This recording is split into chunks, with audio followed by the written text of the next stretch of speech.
మౌర్యుగ అనంతరం అనేక చిన్న చిన్న రాజ్యాలు ఏర్పడితే దక్షిణ దేశంలో తమిళనాడు, కేరళ ప్రాంతాలలో కూడా మూడు చిన్న చిన్న రాజ్యాలు వెలిసినాయి. అందులో ఒకటి చోళులు, ప్రాచీన చోళులు. రెండు పాండ్యులు, ప్రాచీన పాండ్యులు. అదేవిధంగా చేరరాజులు. ఈ మూడు రాజ్యాల గురించి మనం ఇప్పుడు ఈ క్లాసులో చెప్పుకోబోతున్నాం. ముఖ్యంగా క్రీస్తకం మొదటి శతాబ్దం నాటికి తమిళ సాహిత్యం పెద్ద ఎత్తున వ్రాయబడటంతో ఈ యుగాన్ని సంగం యుగం అని కూడా పిలిచారు. కానీ సంగం యుగం నాటి విశేషాలని మనం ఒక్కొక్కటి ఇప్పుడు చూద్దాం మనం.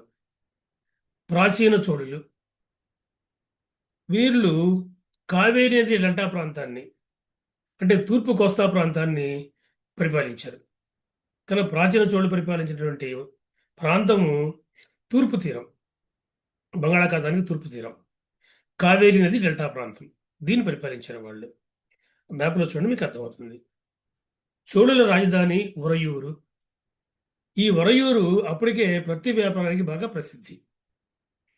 ఈ ప్రాచీన చోళుల వంశస్థాపకుడి పేరు ఎలారా. ఎలారా ప్రాచీన చోళుల వంశంలోని సుప్రసిద్ధుడు కరికాల చోళుడు. కరికాల చోళుడు సుప్రసిద్ధుడు ప్రాచీన చోళుల యుగంలో. ఈయన తిరిగి మళ్ళీ పాండ్యరాజ్యాన్ని జయించాడు. సింహళ దేశం మీద కూడా దండయాత్ర చేశాడు. సింహళ దేశం మీద దండయాత్ర చేసినటువంటి మొట్టమొదటి వాడుగా మనకి కరికాల చోళుడు కనబడుతున్నాడు భారతదేశం నుంచి. ఈయన సింహళ రాజుల దగ్గర నుంచి కప్పం కూడా వసూలు చేశాడు ఆ రోజుల్లో. చాలా ముఖ్యమైన విషయం ఏంటంటే, శ్రీలంక వద్ద నుంచి అనేక మంది కార్మికులు తీసుకొచ్చి ఇక్కడ కావేరీ నదికి ఆనకట్టలు కట్టించాడు. కరికాల చోళుడు ఆయుగంలోనే ఒక ఆనకట్ట నిర్మించడం సాగునీటి పారుదల సౌకర్యాల కొరకు గొప్ప విశేషం. ఇప్పటికీ కూడా ప్రసిద్ధి అది. ఇప్పటికి కూడా ఆనకట్ట అలాగే నిలబడి ఉంది. అది మీరు మ్యాప్లో చూడండి. కనుక అటువంటి ఒక అద్భుతమైన నిర్మాణం చేపట్టిన వాడు కరికాల చోళుడు. ప్రాచీన భారతదేశ చరిత్రలో మొట్టమొదటగా నిర్మించబడినటువంటి ఆనకట్ట ఏది అంటే మనం సమాధానం చెప్పాల్సి ఉంటుంది. కావేరీ నది మీద ఆనకట్ట కట్టించిన వారు తిరిగి మళ్ళీ ఎవరు అంటే కరికాల చోళుడు. కనుక ఇది ఒక అద్భుతమైన విషయం.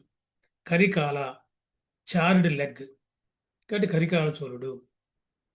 ఆ తర్వాత ఈ వంశం దెబ్బతినిపోయింది. ఈ ప్రాంతాలని పల్లవులు ఆక్రమించారు. అయితే పల్లవులు తిరిగి మళ్ళీ ఒక 600 ఏళ్ళ కాలం పరిపాలిస్తారు. ఆ తర్వాత మళ్ళీ చోళులు విజృంభించి రాజ్యానికి వస్తారు. వాళ్ళని మనం నవీన చోళులు అంటాం. కనుక పల్లవులకు ముందున్నటువంటి క్రీస్తకం మొదటి శతాబ్దానికి చెందినటువంటి ఈ రాజుల్ని ప్రాచీన చోళులు అంటాం. రాబోయే రోజుల్లో మనం చెప్పుకోబోతున్నాం మళ్ళీ మధ్యయుగ చరిత్ర ప్రారంభంలో నవీన చోళులు, రాజాది రాజా, ఇటువంటి అనేక మంది రాజులు, మొదటి రాజేంద్ర చోళుడు, ఇటువంటి రాజులు పెద్ద ఎత్తున రాజ్యాన్ని స్థాపిస్తారు. వాళ్ళని నవీన చోళులు అంటాం. కానీ ఇది ప్రాచీన చోళులు. ప్రాచీన చోళుల్లోని మొట్టమొదటి వాడు ఎలారా, సుప్రసిద్ధుడు కరికాల చోళుడు. ఇక దీంతో పాటుగానే పాండ్య రాజ్యం కనిపిస్తుంది. ముఖ్యంగా మనకి తమిళనాడు వంటి మధుర, కన్యాకుమారి ప్రాంతాలను వీళ్ళు పరిపాలించారు. కానీ మధుర, కన్యాకుమారి ప్రాంతాలు పరిపాలించిన వాళ్ళు పాండ్యరాజులు. మీరు ఆ మ్యాప్లో చూడొచ్చు. వీరి రాజధాని మధురై. దీనిని మధుర అని రాస్తాం. MADURA మధుర అని రాయాలి. MATHURU మధుర రాస్తే ఉత్తరప్రదేశ్లో ఉన్నటువంటి మధుర, శ్రీకృష్ణుడు జన్మించిన ప్రదేశం అది కాదు. ఇక్కడ మనం మధుర అని రాయాలి. MADURA రాయాలి తెలుగులో, సారీ ఇంగ్లీష్లో. మధుర, దీన్ని మధురై అని అంటారు. కాబట్టి మధురై రాజధానిగా ఇక్కడే మధుర మీనాక్షి దేవాలయం అని తర్వాత రోజుల్లో కట్టబడింది, ఈ కాలంలో కాదు. కాబట్టి మధుర లేదా మధురై వీళ్ళ రాజధాని. వీళ్ళు ప్రధానంగా అటు చేర రాజ్యానికి ఇటు చోళ రాజ్యానికి మధ్య ప్రాంతాన్ని పరిపాలించారు. వీరి వంశస్థాపకుడి పేరు ముదుకుడిమి పెరువల్లుడి. ముదుకుడిమి పెరువల్లుడి. వీళ్ళ వంశంలోని సుప్రసిద్ధుడు నెడుంజెలియన్. నెడుంజెలియన్ కాలంలోనే ఒక గొప్ప సాహిత్యం వంశాలు ఉన్నాయి. వాటి గురించి మన తర్వాత క్లాసులో చూద్దాం. కానీ నెడుంజెలియన్ సుప్రసిద్ధుడు. ఇక మూడవ రాజ్యము చేర రాజ్యము. ఇది కేరళ ప్రాంతానికి చెందినటువంటి రాజ్యం.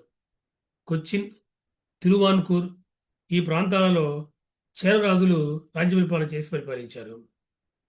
చేరరాజుల్లోని మొదటి రాజు పేరు ఉది వాంజేరల్. ఉది వాంజేరల్. ఉది వాంజేరల్ చేర రాజ్య స్థాపకుడు, చేర వంశ స్థాపకుడు. తిరిగి మళ్ళీ ఈ చేర వంశంలోని సుప్రసిద్ధుడు సెంగొట్టవాన్.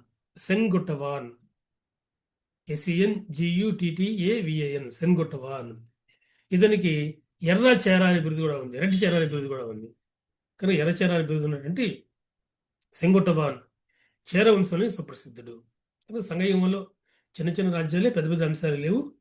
కనుక తిరిగి మళ్ళీ ఈ ప్రాంతాల మొత్తాన్ని పల్లవులు పరిపాలించి ఒక 600 ఏళ్ళు ఈ చోళ పాండ్య రాజుల్ని సామంతులుగా మార్చుకుంటారు. ఆ తర్వాత చోళులు విజృంభిస్తారు. వాళ్ళని నవీన చోళులు అంటామని ఇందాక చెప్పాను.